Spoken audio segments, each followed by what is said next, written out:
A beautiful evening to you and welcome to Sport Extraordinary on Atlantic Television Network. My name is Emmanuel Mike and I'm very happy to be here this evening to bring you the latest revolving around the world of sport, especially football and tennis, because a lot is going down there in the Australian Open, and of course a lot of shock results that is coming through as well. Don't also forget that it is the UEFA Champions League night and a lot of mouth-watering encounter is set to go down this evening. All this and many more will be yours when we are back from this short break. Don't go anywhere because we'll be back in a jiffy.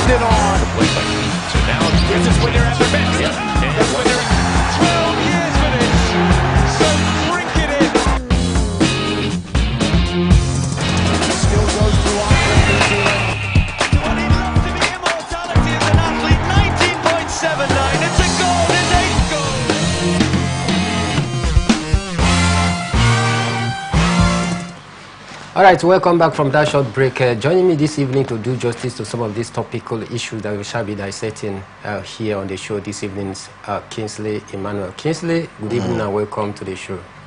Thank you very much for having me, Michael. Very happy to be here this evening. Of course, indeed, happy to be here this evening on the other side of the divide today. Yeah. I know a lot is going through your mind, but don't mind. It is what it is right here this evening. Let's get started this evening from the world of tennis because Novak Djokovic produced yet another scary, believable comeback to stun Carlos Alcaraz in a thriller and reach the Australian Open semi-finals. The 37-year-old Serb defied injury, age, and ranking to win a 4-6, 6-4, 6-3, 6-4 against his 21-year-old opponent in Melbourne. Djokovic going for a record extending 11th men's single title and leaped around Rod Laver Arena at the end of the first set with a problem in his upper left leg.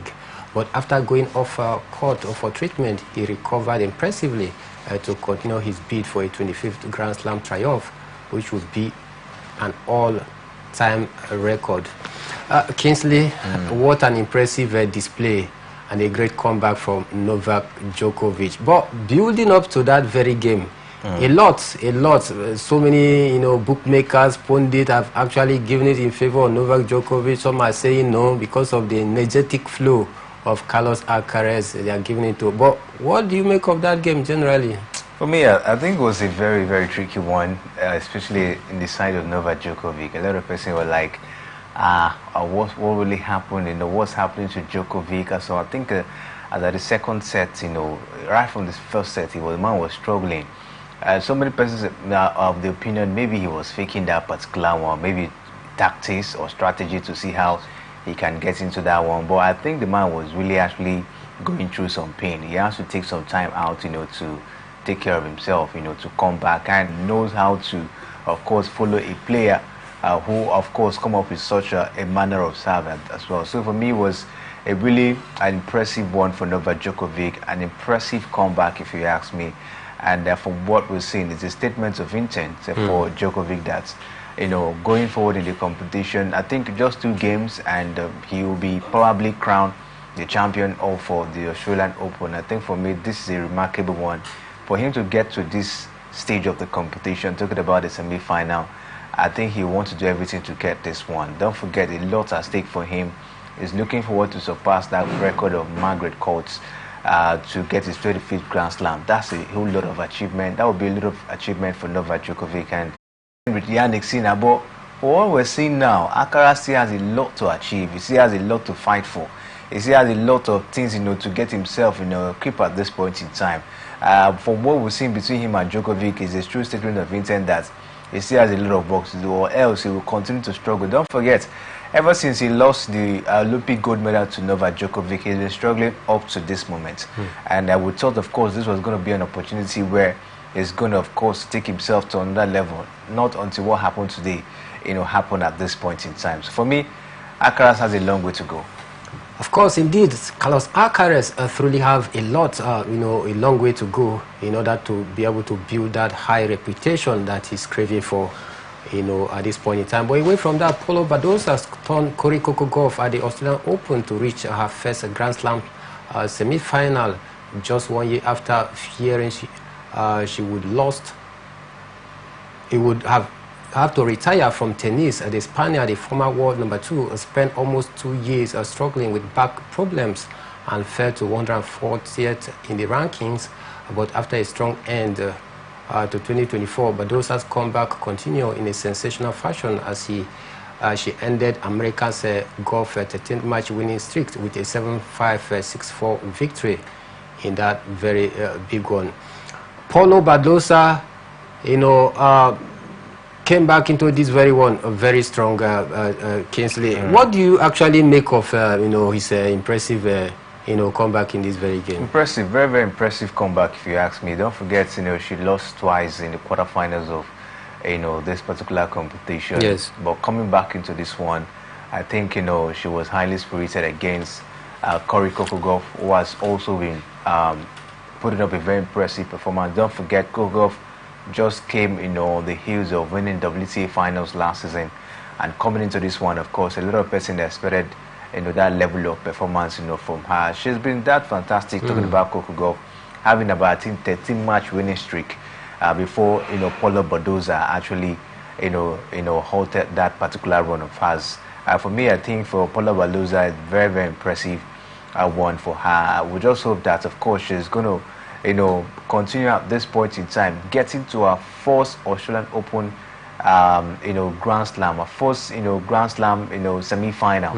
I think for me, it's a very big achievement for her. We just hope that, she would not be carried away by this achievement. We just hope that she's going to keep firing, because this is where it gets tough at this point in time, where you face the very best, the likes of Aryna Sabalenka, Iga Swiatek, and the rest of them. You have to be on your toes, because it's not going to be that easy at this stage of the competition. But for a long time, take a look at level of consistency we're seeing from Aryna Sabalenka, Iga Swiatek. As young as she is, with the level of energy she has to put up that high level of consistency and become one of the very best when it has to do with tennis. But it is what it is. She's out of the competition. We hope she bounces back strongly. Of course, we hope that she bounces back strongly, but I tell you, she needs to up her ante. She needs to up her game if she truly want to be among the best, and to also, meet with the high standard of, her role model. Away from that, Aryna Sabalenka survived a scare against Anastasia Polichukova to reach the Australian Open semi-finals and continue her bid for a third straight Melbourne title. Belarusian kept her cool to fight back and wrap up a 6-2, 2-6, 6-3 win. It is the first time Sabalenka has dropped a set at the Australian Open since the 2023 final, where she fought back to beat Elena Rybakina and win a maiden major title single in that very one. Big congratulations to her. But away from that, there are other tennis news that will still come your way. Former Wimbledon champion Goran Ivasevich say he has ended his coaching stint with former world number 1 Elena Rybakina after the Australian Open.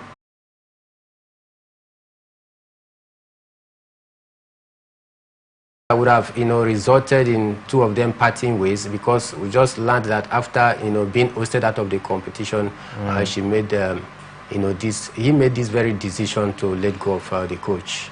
Yes, talking about Elena Rybakina, the trying period was to see how far Elena Rybakina will be able to perform. Yeah. So the fact that she didn't go far in the competition, of course, has elapsed at this point in time. And don't forget, Elena Rybakina has been looking forward, of course, to bring back, her former coach, who had a little bit of issue at this point in time. But we look forward to see how that one, of course, will pan out. But that was just the case. I think The coach was actually on trial with her, and looking at the fact that she didn't do so well in the tournaments, that trying process has to come to an end. We look forward to see what, of course, the future holds for Elena Rybakina. Of course, we look forward to see what the future holds for Elena Rybakina. Alexander Zverev continued his bid for an elusive first Grand Slam title with victory over Tommy Paul to reach the Australian Open semi-final. The German second seed won 7-6, 7-6, 2-6, 6-1 against American 12th seed on Rod Lavia Arena in that very one. And Kingsley, what do you make of this match? Impressive one for Zverev. Who among these three names are you actually tipping, to lay his hand on this year's Australian Open title? Whoa, it's a little bit tight at this point, a little bit tricky. Jannik Sinner, Djokovic, you talk about Alexander Zverev. There's also one man still remaining trying to recall his name at this point in time. It's a little bit tricky, Yeah, Sinner has been that impressive. You take a look at the games he's played so far. Though, of course, in the last game he said he still has a long way to go. Yeah. Probably mind talks, but I think the man is trying to keep his cool and try to see how he can get the victory one after the other, not minding the distraction, around him. And that should tell you how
From that short break, glad to know that you are still tuned into Atlantic Television Network, and this is Sport Extraordinary, talking about the Nigerian Women Football League, because there are some matches that are currently ongoing in match day 2 of the Nigerian Women Football League. Heartland Queens is currently in action against Edo Queens, as well. The game started by 4 p.m. Remo Stars Ladies as well is at home to host Ekiti Queens.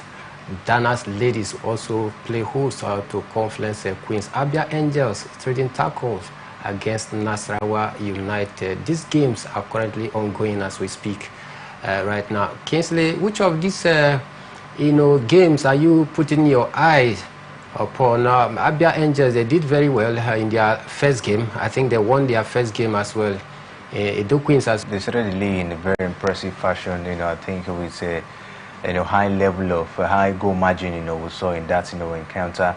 I think that game, of course, is one game I'm actually looking at this point in time, and I'll look forward to see if they can, continue with this very impressive performance, just like we saw in the first encounter. It is match day 2 in the Nigerian Women Football League. The league just got started, and I think the teams are also very much prepared. In fact, they started racking up points in the very first day of the league. That's match day 1. We saw a high number of goals. We just look forward to see how, of course, match day 2 will pan out at the end of the day. But I'm actually rooting for Abia Angels, and let's see what, of course, they'll be able to do in that particular encounter. Let's see what Abia Angels is going to do in that very encounter. Then, of course, they are playing at home. This should be all 3 points for them in the kitty. But football is not a script where you just give it expressly to any of the team out there. You have to slug it out there. But right now, because Arsenal legend, talking about Dennis Beckham, has expressed his interest in returning to management amid the speculation that Mikel Arteta's job is on the line, especially having drawn their last game against Aston Villa at home. After taking that 2 goals cushion, they were not able to hold on to that 2 goals lead, and there are speculation, Kingsley, that Mikel Arteta might possibly be shown the exit door. And one of their legends, talking about Dennis Beckham, is also eyeing that very particular role. But first off, do you think that there is anything to believe from this rumor that Mikel Arteta might be sacked by Arsenal? No, I don't think Arsenal want to sack Arteta at this point in time. I don't think they want to sack him. They want to see what comes up at this point in time. I know, of course, it's been long overdue as it stands. It has been 5 years now, Mikel Arteta at Arsenal Football Club, and yet the trophy they desire most, which is the Premier League at this point in time, not even the UEFA Champions League. They give us the Premier League, and Arteta in the last 3 seasons has been coming second, third, and all of that, and that's not what the fans want. So for me, I think for Arteta, I think the season is already looking very disappointing already, if you ask me, because if you take a look at where they are now between them and league leaders Liverpool, you will see it will be very difficult, especially with the way Liverpool are flying. It will be very, very difficult for you to catch up with them. When you start dropping points like this, take a look at what happened in the last game against Aston Villa, a game they would have capitalized. They actually let that one slip. Okay, we understand, injury problem, Bukayo Saka not informed, Gabriel Jesus, and the other players, even the one that came the other day is now being injured and all of that. So I understand a lot of issues, and that's why the fans will beckon on Arteta, get players. Get players, fill your team with players. Take a look at what is happening at the team. If he really wants to secure a job as the manager of Arsenal Football Club at this point, or else, if he continues like this, I don't think the management might be very pleased. We understand, yes, he was once a player in the team, but that does not even, it doesn't even give you the yardstick to say, oh, you'll be no matter what happened, we'll keep you. Example will be Lampard. So what happened to him at Chelsea Football Club? So for me, I think Arteta really has to step up. Enough of this excuse. Oh, we're trying, we're getting there, we're building. How long will you build? So I think Arsenal faithfuls, I don't know, they've been so patient. We hope they will be able to be patient when they get this trophy. Of course, Arsenal faithfuls, they have been patient for how many years? 21 good years right now. They have been patient, and they are saying, give us a trophy, major trophy per se, UEFA Champions League or even the English Premier League.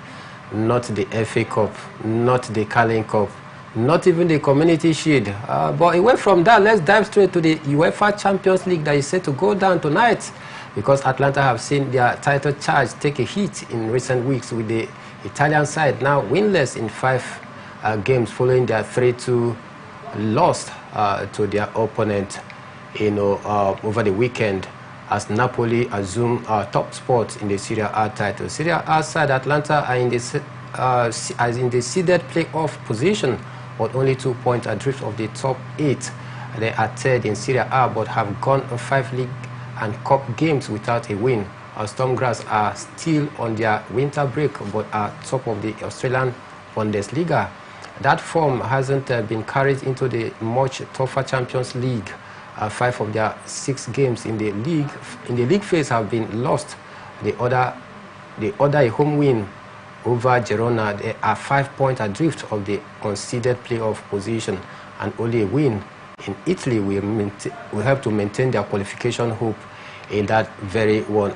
Kingsley, Atlanta will be squaring up against Stormgrass, tonight. If you take a look at their title charge, especially in the Italian Serie A, there is a drop in form. This is not what we saw earlier, where they were giving teams like Napoli a run for their money. At some point, they were topping the league, but it looks as though they have taken their foot off the pedal. But then, do you think that they are going to revive their hope of qualifying for the UEFA Champions League, if not for at least making it to the first 8, but at least getting the playoff ticket against Stormgrass tonight? For me, I think Atalanta have no choice than to get all 3 points in this particular encounter. Stormgrass, just like you mentioned, they've not been fantastic. Even their league is even on break as it stands.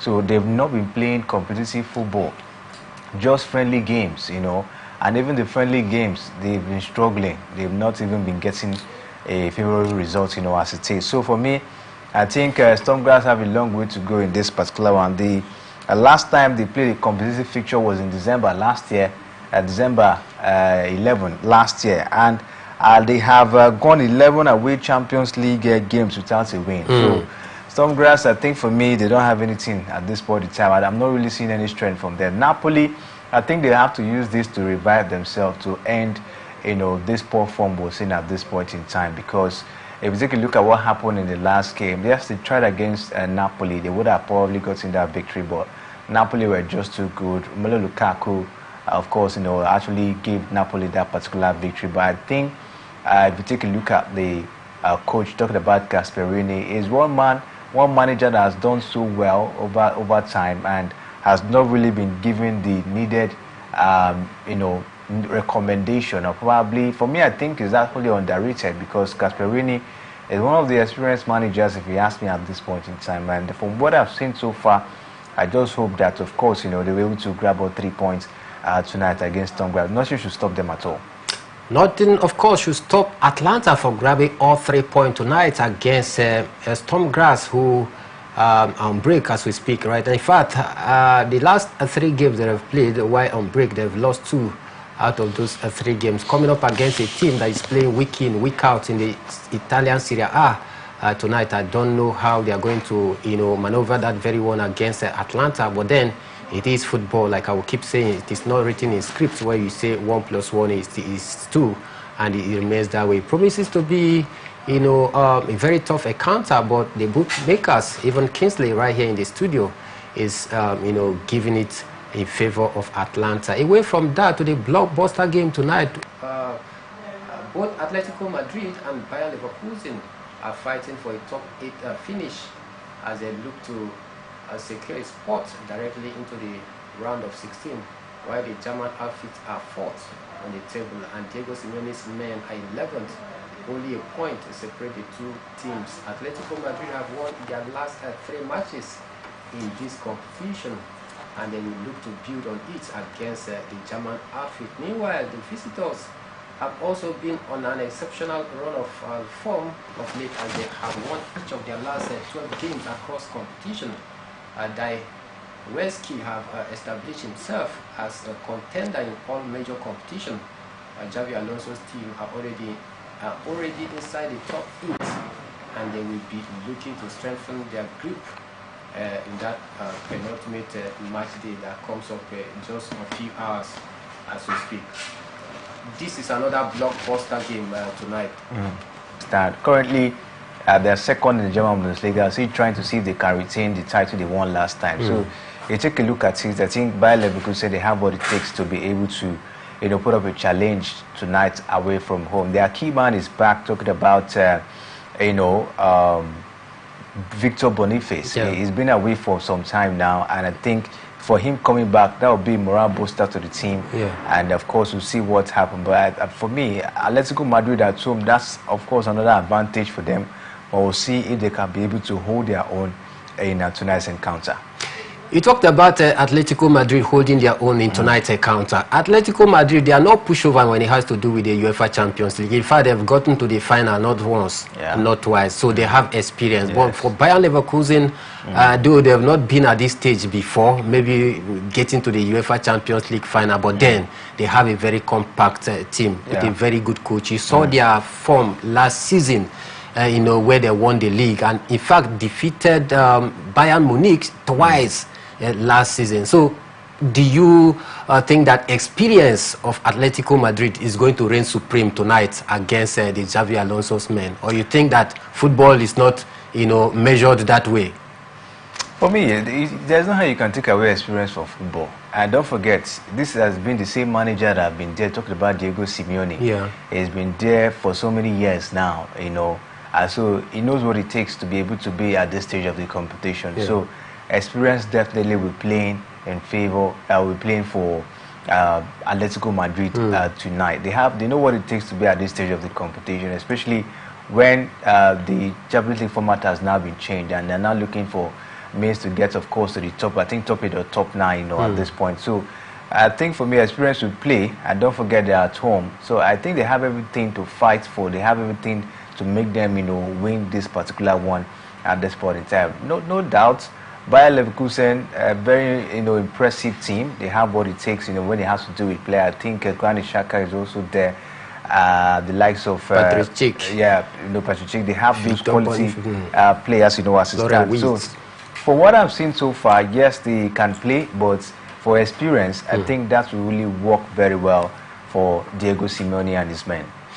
Experience will work very well for Diego Simeone men out there tonight. I expect Bayer Leverkusen to give them a run for their money, because Bayer Leverkusen as well, they are no pushover when they talk about playing good football as well, with the likes of Patrick Schick, the likes of Florian Wirtz, on Victor Boniface firing from all cylinders. You can't push them aside in this very clash tonight. But one thing is very certain, that it's going to be cracker. It's going to be a fireworks tonight at the Wanda Metropolitano out there in Spain. Away from that to another big game tonight, Hansi Flick's Barcelona will look to secure their 6th win of the UEFA Champions League campaign when they square up against Benfica, who will be aiming to script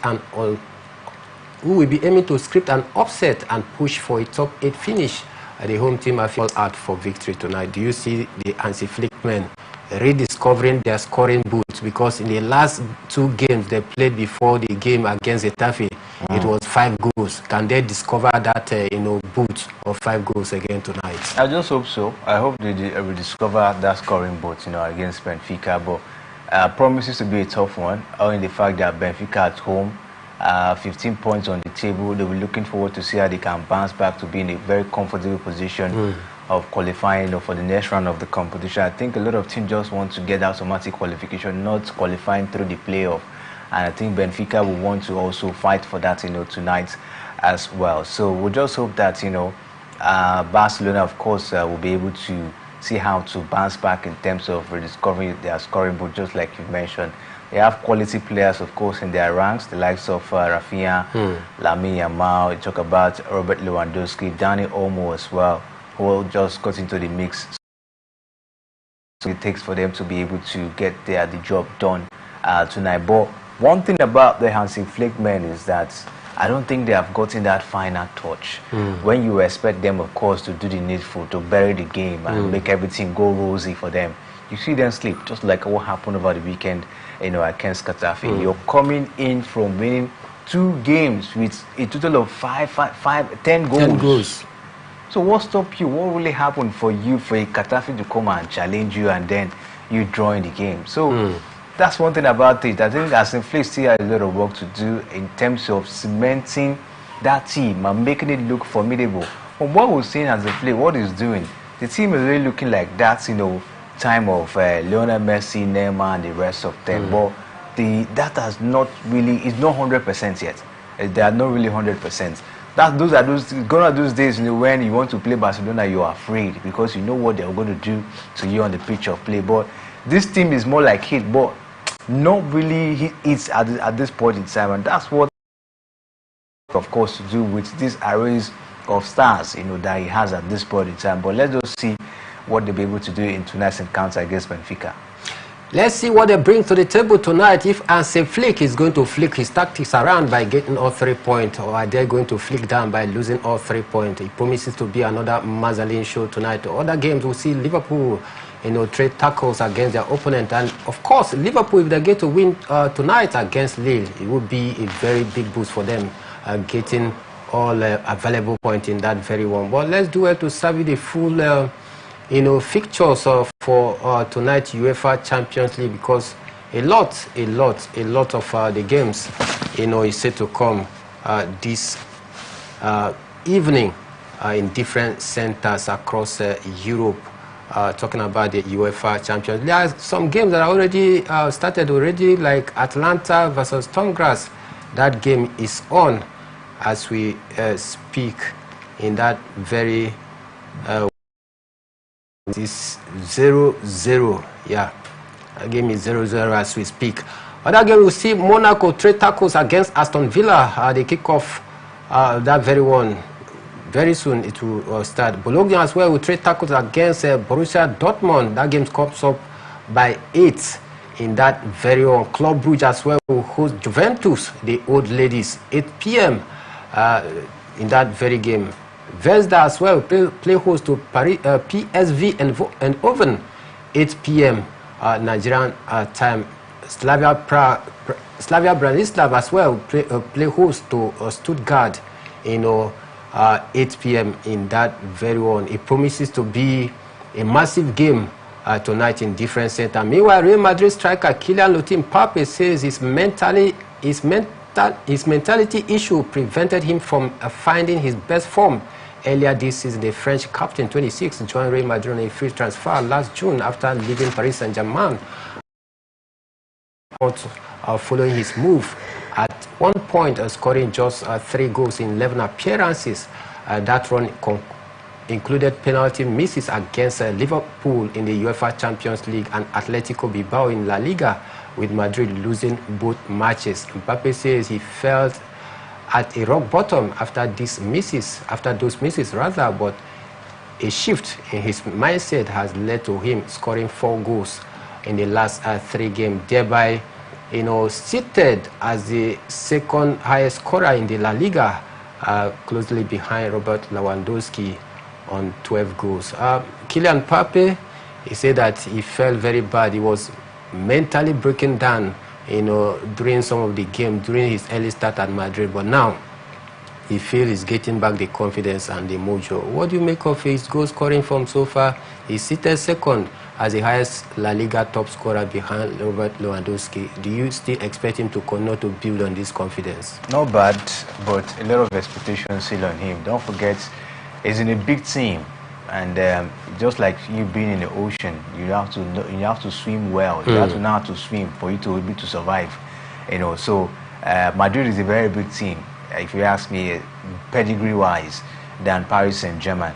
So he has to make sure that he lives up to expectation. A lot of expectation on the man, but I don't think he has actually, meet the expectation of the fans of Real Madrid at this point in time. So. For me, I think it's a good fact that it's a good one that, of course, is having this mental shift and trying to restore his mind back and his confidence level. I think for me, it will really help him at this point in time. Carlo Ancelotti came out the other day and said that Kylian Mbappe is gradually improving and adapting